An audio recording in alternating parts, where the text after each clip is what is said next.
Señor esté con ustedes. Y con tu espíritu. Del Santo Evangelio según San Lucas. Gloria a ti, Señor.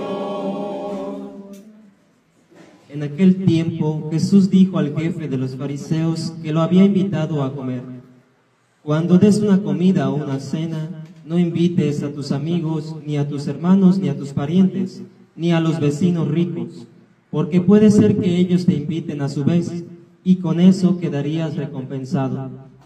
Al contrario, cuando des un banquete, invita a los pobres, a los lisiados, a los cojos y a los ciegos, y así serás dichoso, porque ellos no tienen con qué pagarte. Pero ya se te pagará cuando resuciten los justos. Palabra del Señor.